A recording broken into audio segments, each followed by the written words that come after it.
Role role sir, आजची बैठक तुमची पार पडली आणि अनेक जागांचा आढावा तुम्ही घेतला असेल. मनसे अनेक ठिकाणी खरं तर प्रचाराला उतरली आहे त्याबद्दल. एकंदरीत आता जवळजवळ 15 ते 17 मतदारसंघाचा आढावा घेतला.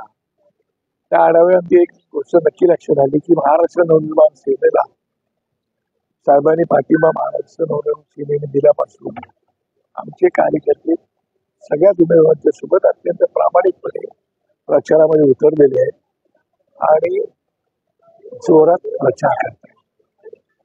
आणि त्यासाठी तो आढावा घेतला होता. तो आढावा जवळजवळ संपूर्ण मुंबई, ठाणे, नाशिक, मुंबई, ठाणे, पालघर, भिवंडी अशा सगळ्याच मतदारसंघाचा आढावा झाला आणि कार्यकर्त्यांना आता एक प्रकारे मनामध्ये चांगला जोश निर्माण होऊन ते कामाला लागले.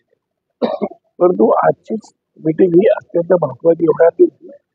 17 तारखेला देशाचे पंतप्रधान नरेंद्र मोदी साहेब आणि राजसाहेब असे 2 प्रमुख वक्त्यांची बैठक किंवा मीटिंग शिवाजी पार्क या ठिकाणी होणार आहे आणि त्यासाठी सभेची तयारी करण्यासाठीची आजची बैठक आहे. त्याप्रमाणे त्यांना तशा सूचना देण्यात आलेल्या आहेत आणि साहेबांची सभा आम्ही नेहमीच घेतो, त्यामुळे ती तयारी आम्ही नेहमीच करतो.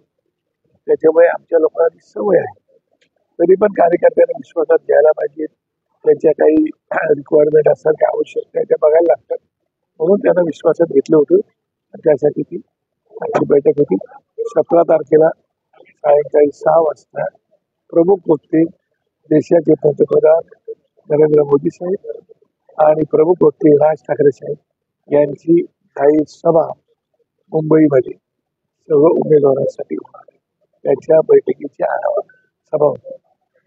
सर, एकूणच पाहिलं गेलं तर आता शरद पवार यांनी एक वक्तव्य केलंय, त्यांनी एक इंटरव्ह्यू दिला, त्यात ते म्हटले की प्रादेशिक पक्ष जे आहे ते येणाऱ्या काळात काँग्रेसमध्ये गेली होते. या ह्याच्याकडे तुम्ही कसं काय पाहता?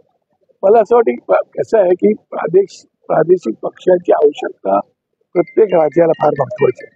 त्याचं कारण असं की प्रादेशिक पक्ष जे आहेत ते त्या राज्याची अस्मिता, त्या राज्याची संस्कृती जपतात आणि त्यामुळे त्या राज्याचे जे प्रश्न आहेत ते प्रश्न तसाच लावण्याचं काम हे प्रादेशिक पक्ष करत असतात आणि तो त्यांच्या स्वाभिमानाचा विषय असतो. त्याच्या भाषा संरक्षणाचा, रक्षणाचा, संवर्धनाचा विषय असतो आणि म्हणून प्रादेशिक पक्ष जिवंत राहणं फार गरज आहे आणि काळाची गरज आहे ती. त्याच्यामुळे पवार फार मोठं व्यक्तिमत्व आहे. मी काय त्यांच्या वक्तव्याला छेद देत नाही, पण प्रादेशिक पक्ष हे जिवंत राहणं ही काळाची गरज आहे, एवढं मात्र नाही. बस सर, 17 तारीखला तुमची जरी सभा होत असली तरी दुसरीकडे ठाकरे गटाने देखील अर्ज केलेला आहे. मला असं वाटतं की 17 तारखेची बुकिंग आम्ही केलेली आहे ती सगळ्यात पहिली केलेली आहे आणि एकंदरीत नियमाप्रमाणे फर्स्ट असं त्याचं आम्हाला सभेला परवानगी मिळेल याची मला पूर्ण खात्री आहे. थँक्यू.